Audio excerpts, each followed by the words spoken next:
오늘은 세속 정부와 국가, 정부와 국가의 문제에 대해서 칼빈이 구체적으로 말을 하고 있습니다. 우선 하나님께서 인생들에게 복 주시기 위해서 세 가지 제도를 허락하시는데 그 첫 번째 제도가 가정제도, 두 번째 제도가 국가제도, 그리고 세 번째가 교회제도입니다. 가정, 국가, 교회는 전부 하나님이 세우신 제도, 하나님이 허락하신 제도. 그런데 칼빈의 결론부터 말씀드린다면 교회와 국가의 관계는 영육의 관계다. 영과 육의 관계다. 그러니까 영이 병들면 육은 그건 존재 하나만 하지요. 그러니까 교회가 얼마나 중요한 것을 강조하면서 영육의 관계, 영이 죽거나 영이 병들면 그 육신은 의미가 없습니다. 칼빈의 신본주의적 정치관을 정리하면 칼빈은 신정주의, 그 반대말이 뭘까요? 인본주의. 인본주의의 반대가 신본주의. 그러니까 인본주의의 가장 대표적인 것이 민주주의입니다. 민주주의.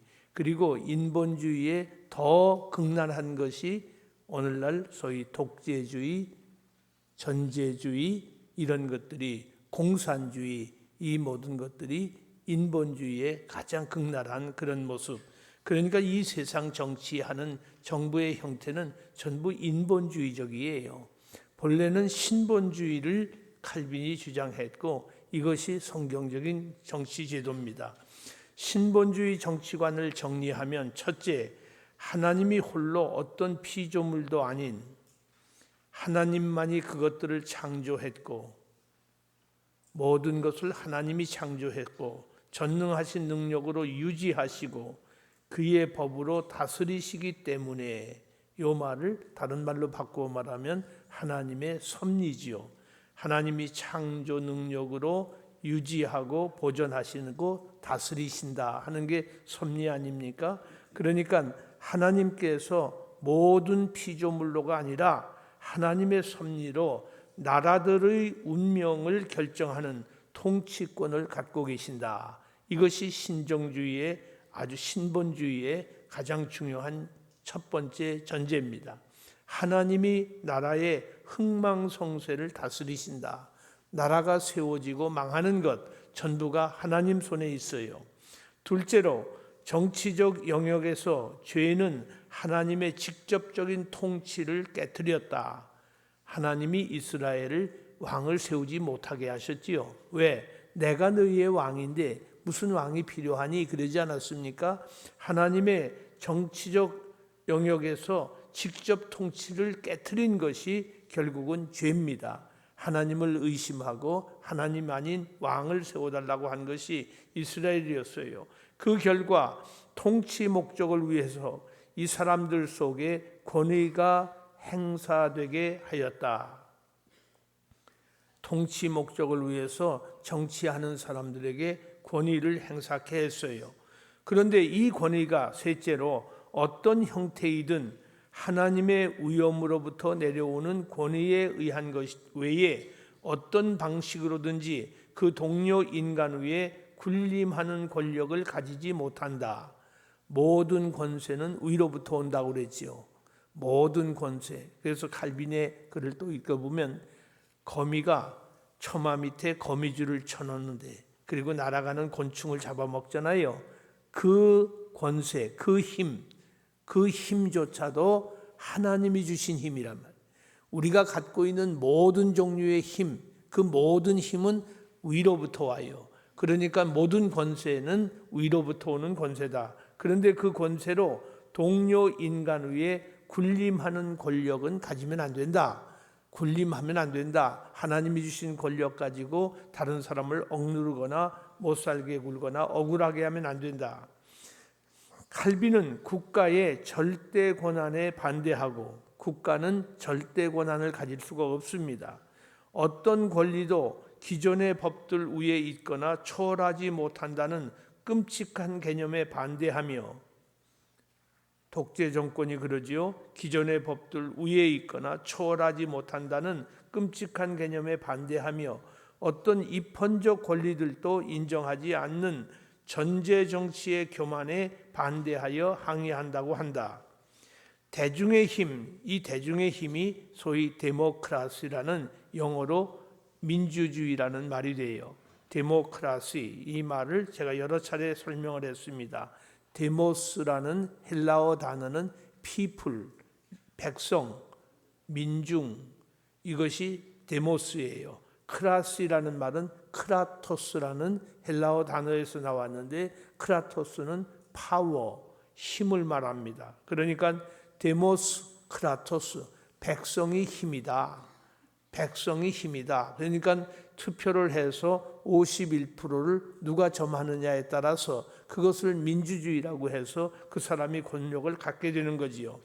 이 대중의 힘에 호소하지 않고, 여기서 칼빈은 신본주의이기 때문에 인간의 힘에 호소하지 않고, 또는 인간의 위대함이란 착각에도 호소하지 않고, 어떤 위대한 지도자가 따로 있는 것이 아니고 하나님의 절대 주권에까지 거슬러 올라가므로 전제 정치의 강물을 가로질러 막는 댐을 건설했다.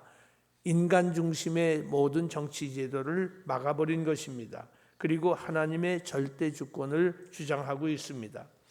관리는 법을 수호하는 자이며 지키는 자이다. 관리가 법을 수호하고 지켜야 되는데 법은 통치자들에게 객관성을 준다. 칼빈은 세속 정부는 하나님이 인류를 긍휼히 여겨 제공하신 방법 중 한 가지라고 믿었다. 이 세상 정부는 하나님의 긍휼로 하나님이 제공하신 방법 중 한 가지다. 따라서 인간 정부의 영역은 대개 법 같은 인간 문화를 위한 자비의 증거라고 믿었다. 하나님이 정부를 주신 것은 긍휼로 우리를 다스리기 위해서 주신 것으로 알고 있습니다. 세속군주의 임무는 종교에 대한 공적 표현이 기독교인들 중에 존재하도록 중요한 말이죠. 이 세상 정부는 종교에 대한 공적 표현, 그게 뭘까요? 예배지요. 공적 표현, 예배가 기독교인들 중에 존재하도록, 그리고 인간애가 사람들 중에 유지되도록 해야 한다는 것이다. 정부가 예배를 방해하거나 예배를 허락하지 않거나 그렇게 되면은 그건 정부가 아니에요. 그리고 사람들 중에 인간애가 유지되도록, 서로 사랑하는 것이 유지되도록 만드는 것이 정부다.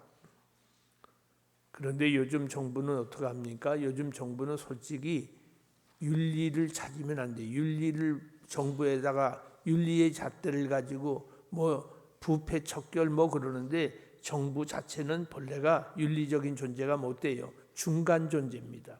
중간 존재. 악도 아니고 윤리적도 아니고 중간 정도의 자기 이권 따라서 왔다 갔다 하는 그런 것이 오늘 세속 정부입니다. 만약 세속 정부가 없다면, 또는 만약 타락한 사람들이 벌을 면할 수 있다고 생각한다면 그들은 확실히 죄를 범할 것이다. 세속 정부는 필요악이에요. 이건 반드시 있어야 돼요. 그리고 타락한 사람들이 벌을 면할 수 있다고 생각한다면 정부가 그걸 컨트롤해야 되지 않습니까? 그것은 확실히 죄를 범할 것이다. 그리고 사회는 혼란으로 점점 악화될 것이다. 무정부 상태를 엉망진창 밀집의 쥐처럼 사는 것으로 비유했다. 칼빈이 그 당시에 농민 전쟁이 일어나 가지고 농민들이 자유를 달라고 이제 막 농민들이 되게 노예들 아닙니까? 농민 전쟁이 일어났을 때 그 사람들이 루터에게 와서 자기 편, 루터의 종교 개혁을 지지한다고까지 말을 하고 루터를 옹호하고 나갈 때 루터 자신이 그것을 처음에는 동정적으로 긍정적으로 봐줬어요. 그러다가 나중에 그들이 정부를 때려부시고 무정부 상태로 들어가면 오히려 혼란이 더 많이 오니까 그 농민 전쟁, 농민 반란에 대해서 그것을 거절하는, 더 이상 거절하는 그런 아주 중요한 역사적 사례가 있습니다. 그러니까 무정부 상태는 밀집의 쥐처럼 사는 것. 밀집의 쥐가 어떻게 삽니까? 그러니까 그렇게 되면 안 되지 않겠어요? 칼빈은 하나님이 사람들에게 그들의 권위를 포기하고 사생활로 돌아가라 명령하지 않으시고 그들에게 주어졌던 권세를 그리스도에게 돌리고, 그러니까 자기 권세는 하나님으로부터 왔으니까 모든 권세를 그리스도에게 돌리고 그분이 홀로 모두 위에 뛰어나도록 하셨다고 주장합니다. 권력들은 하나님으로부터 옵니다. 오늘 우리가 읽은 본문에서 모든 권력은 위에서부터 왔다. 로마서 13장 1절이에요. 각 사람은 위에 있는 권세들에게 복종하라. 권세는 하나님으로부터 나지 않음이 없나니 모든 권세는 다 하나님께서 정하신 바라. 하나님께서 온 권세예요. 그분이 세상에 합법적이고 바른 통치를 위해 그들을 임명했기 때문이다. 바른 통치를 위해서 임명했지 자기 목적을 이루기 위해서 임명한 것은 아닙니다. 정부의 권리는 하나님이 인류의 복지를 위한 제정하신 것이다. 그래서 가정제도와 국가제도와 교회제도는 인류의 복지를 위해서 하나님이 제정하신 제도. 칼빈은 공복들을 호의적으로 하나님의 대리자들이라는 말을 썼어요. 공무원은 하나님의 대리자들, 사람의 안전을 보존하는 하나님의 은혜의 가장 높은 선물, 백성의 안전을 보장하는 것이 정부예요. 그것이 공직자입니다. 그리고 하나님이 정한 일반 국민의 무죄함, 검소, 품위, 평정의 보호자들이며 변호자들로 부른다. 하나님이 정하신 백성들의 무죄함, 죄 없는 것을 잘 인정해주고 검소, 품위, 평정의 보호자들이며 품위 있게 살 수 있도록 그리고 평안하게 살 수 있도록 변호자들로 부른다. 세속 정부의 명해진 목표는 하나님께 드리는 외적인 경배를 귀하게 여기고 보호하며 건강한 경건의 교리와 교회의 입장을 보호하며 우리의 삶을 사람들의 지역사회에 맞추게 하며 우리의 사회적인 행위를 세속적 의로움에 맞게 하며 우리를 서로 화해시키며 전반적인 평화와 평온을 진작시키는 것이라 했다. 그러니까 국가의 책임이 아주 중요합니다. 백성들로 하여금 하나님을 경배하는 일을 보호하고 경건한 교리와 교회 입장을 보호하고 이런 책임을 국가가 져야 된다. 관리들은 사리사욕을 위해서가 아니고 공익을 위해 통치하는 것이다. 자기를 위한 공직자가 아니지요. 그들은 굴레벗은 권력이 아니라 백성들의 복지에 제한된 것을 부여받았다. 백성들을 위해서 일을 하는 사람들, 그들은 권력을 행사할 때에 하나님과 사람에게 책임을 져야 한다. 하나님이 맡겨준 일, 그리고 사람들을 위해서 책임을 져야 한다. 이는 하나님이 그들을 대리자로 삼아 그분의 일을 하시기 때문에 그들은 그분에게 답변해야 한다. 내게 맡겨진 대통령직, 시장직 혹은 구청장직 제대로 감당했는가? 국회의원의 직분 또 사법부의 모든 사람들 그 공직을 다 하나님 앞에서 대답을 해야 돼요. 이는 하나님이 그들을 대리자로 삼아 그분의 일을 하시기 때문에 그들은 그분에게 답변해야 한다. 하나님 앞에 대답할 수 없으면 그건 잘못된 공직자지요. 하나님이 그들에게 맡긴 직무는 백성들을 존중하는 것이다. 백성들을 무시하지 말고 백성들을 존중해야 돼요. 그들은 백성들에게 빚진 자들이다. 칼빈은 정치와 섭리가 둘 다 실행되고 있다고 믿는다. 정치와 섭리는 하나님이 다스리는 건데 정치도 역시 하나님이 주신 좋은 방법이기 때문에 이것이 둘 다 실행되어야 합니다. 백성들에게 빚을 진 공직자가 백성을 억압하거나 백성을 억울하게 하면 안 되지 않겠습니까? 그래서 그는 하나님의 왕국이 완전히 실현된 것은 아니지만 이미 임해 있다고 하였다. 하나님의 왕국은 이미 임했다. 이 말은 내일 종말론 시간 마지막 종말론을 배우는데 종말론에서 나오겠습니다마는 밀레니움 무천년설이에요.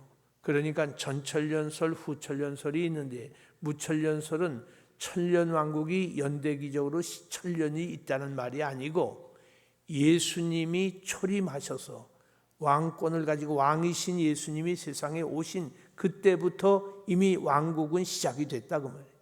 그래서 재림하실 때까지 그 기간, 그 피리어드를 천년왕국이라고 표현을 한 것이다. 이것이 칼빈이 가르친 개혁주의 사상입니다.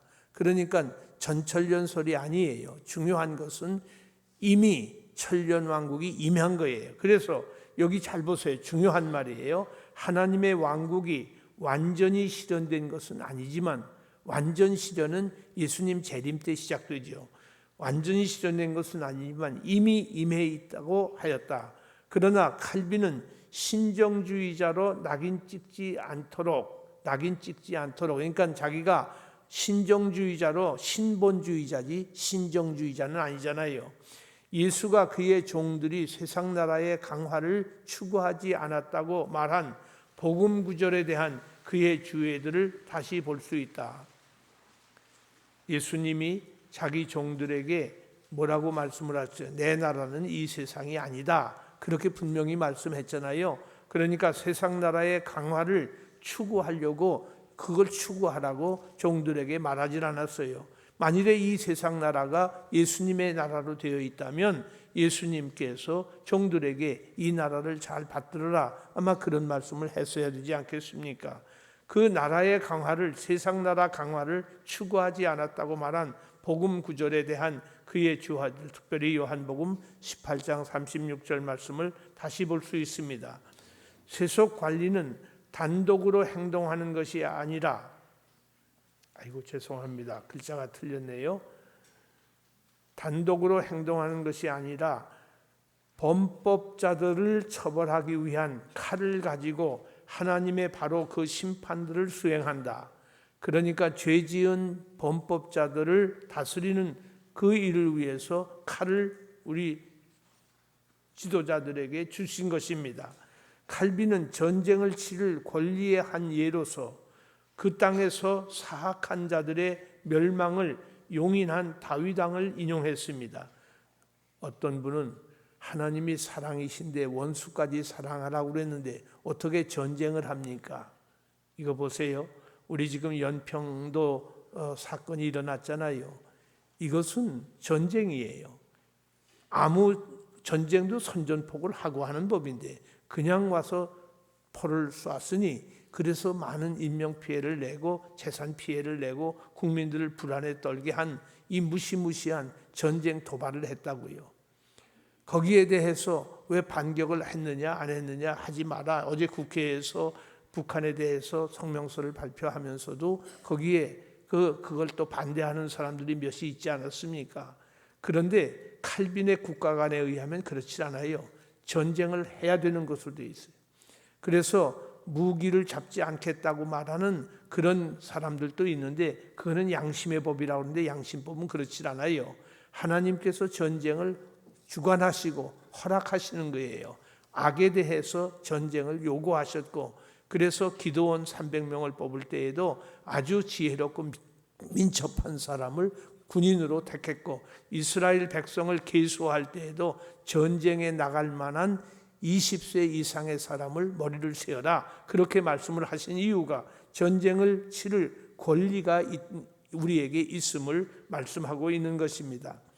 세네카의 잠언을 언급할 때 칼빈이 세네카의 글을 먼저 주석을 했다고 그랬지요. 칼빈은 진실로 아무것도 허용되지 않는 군주 아래 사는 것은 나쁘다고 그랬어요. 아무것도 허용되지 않는 그러니까 독재자 자기 멋대로 하고 다른 사람은 일체 예배도 못 드리게 하고 아무런 자유가 없게 만드는 사람은 아주 나쁜 사람이에요. 그러나 모든 것이 허용되는 사람 안에서 사는 것은 훨씬 더 나쁘다는 데 동의했습니다. 모든 것 다 하라고 그러고 죄를 짓거나 악을 행하거나 나쁜 것을 퍼치거나 해도 그냥 둬버리는 그 정부는 오히려 더 나쁘다. 특별히 세금에 대해서 칼빈이 또 언급을 합니다. 그는 세금이란 공공의 필요를 지원해야만 한다고 주장하면서 신중한 한계를 권고했습니다. 명분 없이 일반 백성에게 세금은 부담시키는 것은 포악한 착취라고 했습니다. 세금은 세무서장도 내길 싫어하는 거 아닙니까? 세금은 아무도 내고 싶어서 내는 게 아니에요. 그래서 어떤 분이 그러잖아요. 교회 헌금을 세금처럼 받지 마라. 세금은 영수증 띄워주고 다 하지 않습니까? 그 세금처럼 하면 안 돼요.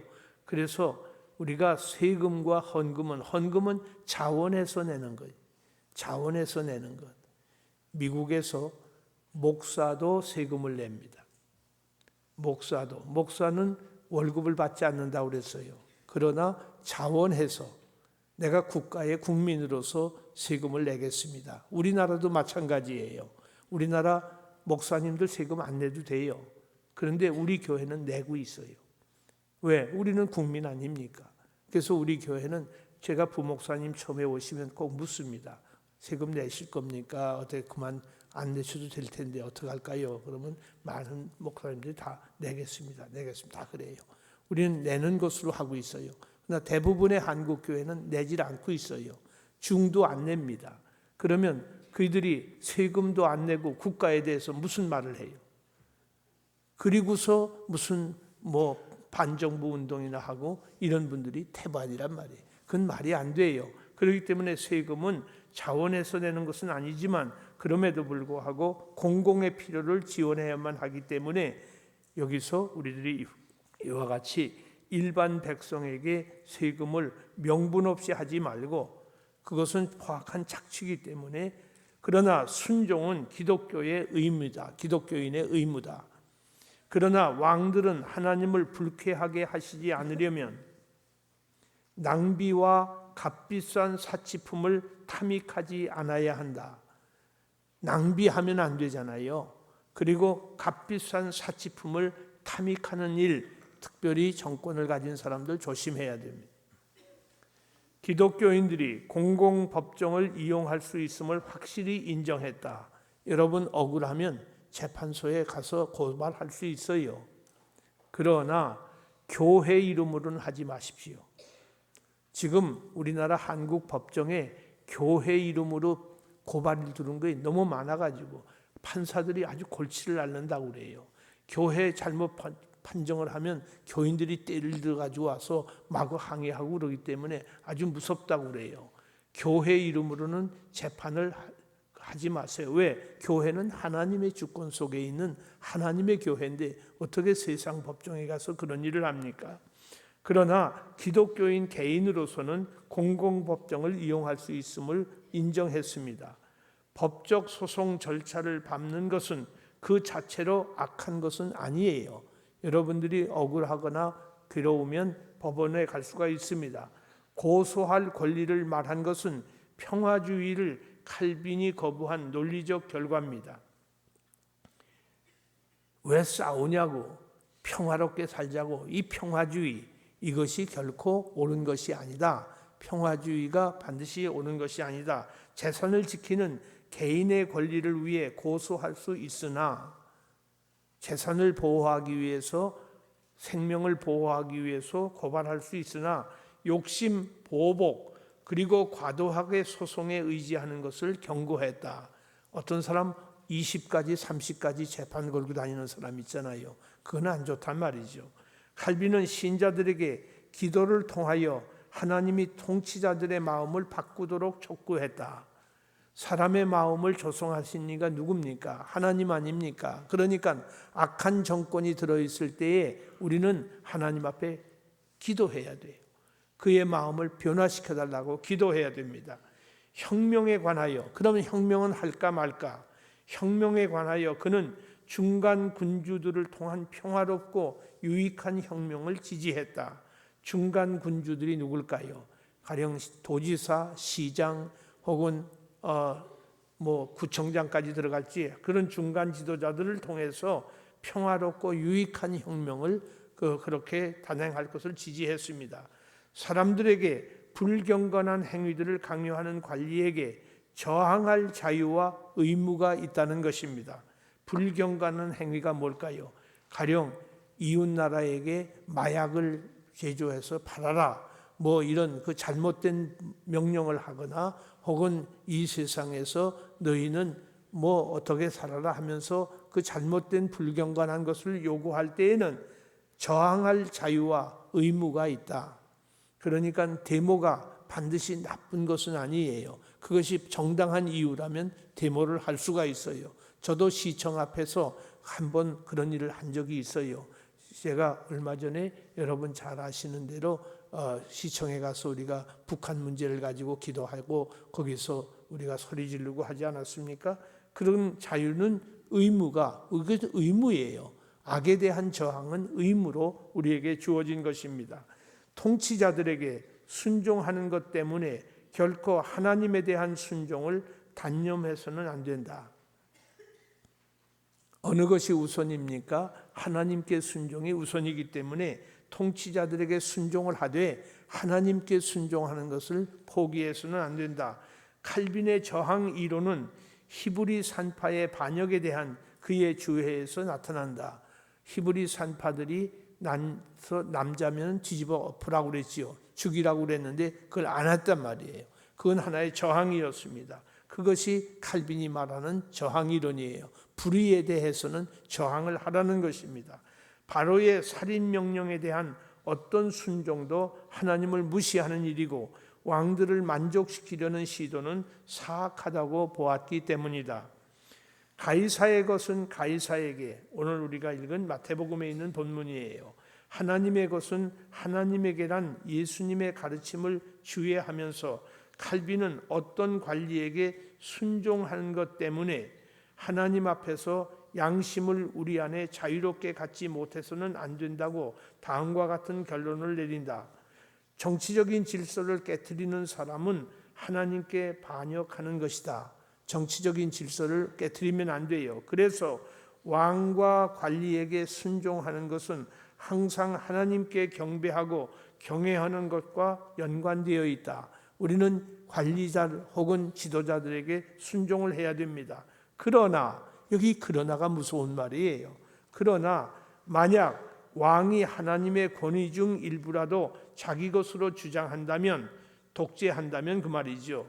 우리는 하나님께 범죄함 없이 지낼 뿐 아니라 그들에게 복종해서는 안 된다. 하나님의 뜻에 따라야 된다는 것입니다.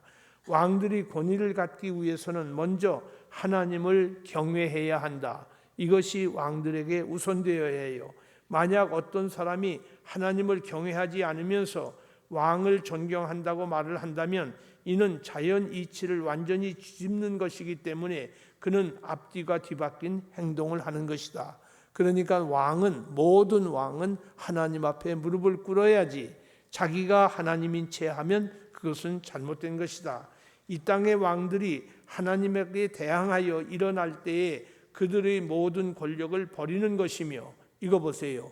권력이 어디서부터 온다고 그랬습니까? 위로부터 온다고 그랬는데 하나님을 대항해서 왕이 만일에 일을 한다면 권력을 포기한 것이며 그들을 사람의 수로 넣는 것은 부끄러운 일이다. 하나님께 대적하는 사람을 사람으로 카운트하지 마라. 죄송합니다만은 제가 어제 누구 보고 그런 얘기를 했어요. 북한 저거 어떻게 할까요? 제가 그분에게 이렇게 반문을 했어요. 이스라엘 사람들 같으면 어떻게 했을 것 같습니까? 이스라엘 사람들은 어떻게 했을까요? 칼빈의 글을 잘 보세요. 하나님을 무시하고 하나님에게 대항하는 사람들은 사람의 수에 넣지 말라 그랬어요. 그러니까 저 사람들은 미안하지만 사탄의 집단이에요. 악한 집단이에요. 하나님이 미디안을 쳐부시라고 한 것은 그것은 사탄의 집단으로 카운트를 하셨기 때문에 그런 거예요. 그렇기 때문에 여기 사람의 수로 넣는 것은, 그들을 사람의 수로 넣는 것은 부끄러운 일이다. 그들이 매우 반항적으로 하나님의 권리를 빼앗기를 원할 때 얼마나 지금 김정일이 부자, 김일성 부자가 하나님의 권세 위에 올라 있잖아요. 하나님이라고 스스로 생각을 하잖아요. 제가 신학교에 있을 때 공산권 선교 연구소를 갖고 있었어요. 제가 그때에 2급 비밀문서 취급 자격증을 얻어가지고 평양에서 나오는 노동신문, 모든 북한의 자료를 다 얻어가지고 연구를 할 수 있었습니다. 그런데 그때 한 신문에 이런 일이 일어났어요. 저 원산 앞바다에 고기잡이 하러 나간 배가 풍랑을 만났습니다. 심한 풍랑을 만나서 아주 위기척발인데 선원들이 배를 저을 생각을 안 하고 전부가 다 선장실 배미창으로 내려갔어요. 선장실에 가면 김일성 사진이 있거든요.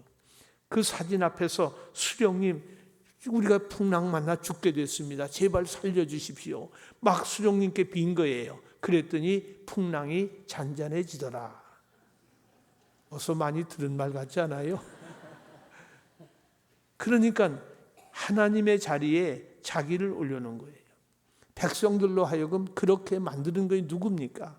누가 그렇게 만들었어요? 그러니까 여기서 지금 하나님에 대항해서 일어나는 이 사람은 사람 수에도 넣지 말고 그들이 매우 반항적으로 하나님의 권리를 빼앗기를 원할 때에 하나님의 보호자를 엄습하고 하나님을 하늘로부터 끌어내리려 할 때마다 우리는 그들에게 복종하는 것보다 철저하게 대항해야 한다. 우리 기독교인의 자세가 무엇인지를 우리가 확실히 알아야 돼요. 이거 이럴 때 어떻게 해야 되나? 우린 그런 판단이 어디서부터 나와야 됩니까? 신학적인 지식을 가지면 이런 모든 것이 분별이 확실히 되잖아요. 칼빈은 세속 정부가 하나님으로부터 나온다고 했습니다. 그는 세속 정부의 역할과 극한적인 환경을 제외하고는 기독교인들이 그 정부에 복종해야 하는 의무가 있다고 논합니다. 그러니까 정부에 대해서 아무 때고 막 항의하려는 그런 말이 아니에요. 극한 상황에 들어갈 때, 그러니까 조금 정부가 자기 의견하고 다른 것을 했다고 해서 맨날 데모나하고 그거는 안 좋습니다. 그렇게 하진 말고 순종해라. 좀 기분 나빠도 순종할 건 순종하고, 그러다가 극한 상황에 빠지게 되면 그때는 항거하라.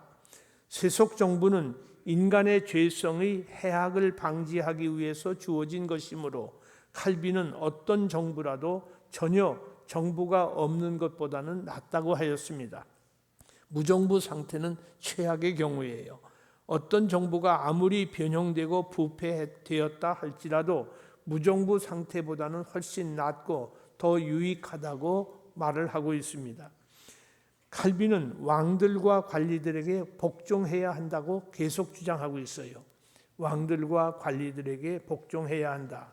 그들이 누구일지라도 우리가 강요받아서가 아니라 하나님이 수락하신 봉사이기 때문에 그 직분은 두려울 뿐 아니라 자발적인 존경을 받아야 한다는 사실을 확증해 준다. 어제 오후에 강남구청에서 칼빈길을 확정하기 위해서 도로위원회가 모였어요. 거기에 우리 교회 정수길 목사님이 긴 문장을 만들어 가지고 보냈더니 그것을 잘 읽어서 그들에게, 도로위원들에게 확증을 주었어요. 자신 있게 그걸 확실히 인정을 해줬어요.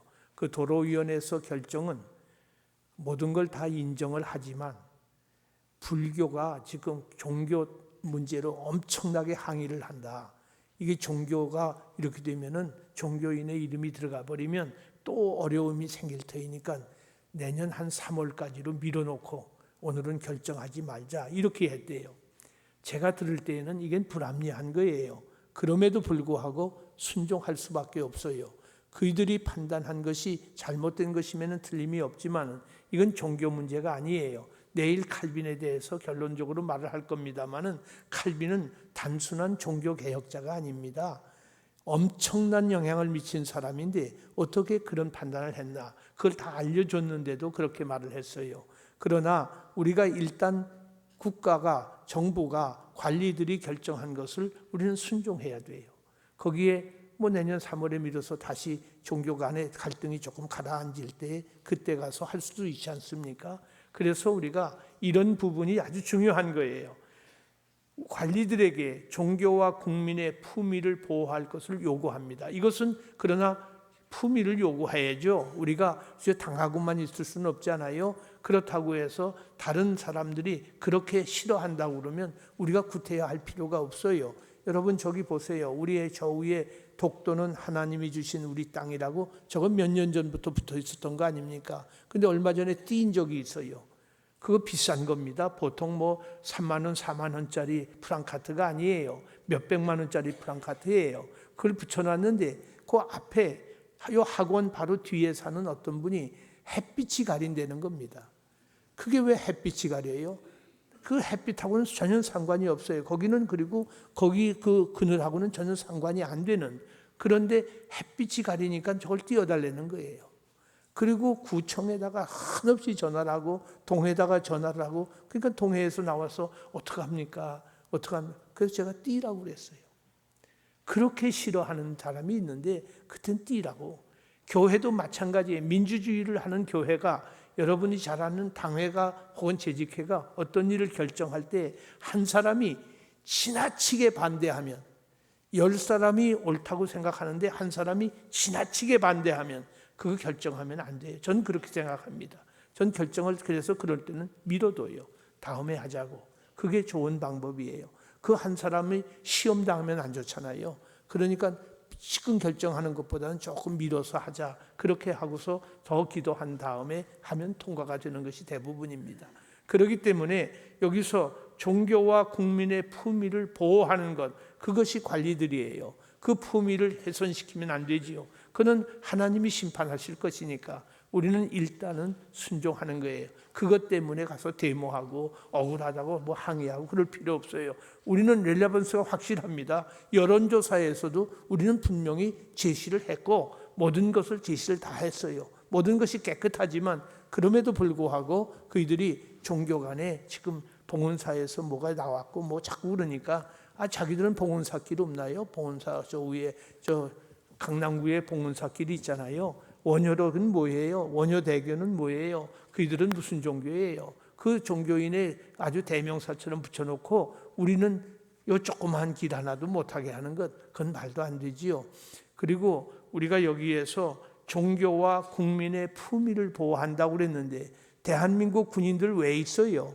뭐 때문에 군인 제도가 있습니까? 나라 백성들의 생명을 보호하고 재산권을 보호하기 위해서 국가에서 세금을 내서 군인을 유지하고 있는데 그 군인들이 지금 뭐가 어떻다고 그러면 안 되지요. 우리는 하나님 앞에서 자기에게 맡겨진 일을 잘 책임 있게 감당해야 됩니다. 하나님이 원하시는 국가, 대한민국 기도로 시작한 나라인데 하나님이 기뻐하시는 국가가 되도록 기도하시고 날마다 기도하는 우리가 될 수 있기를 간절히 소원합니다.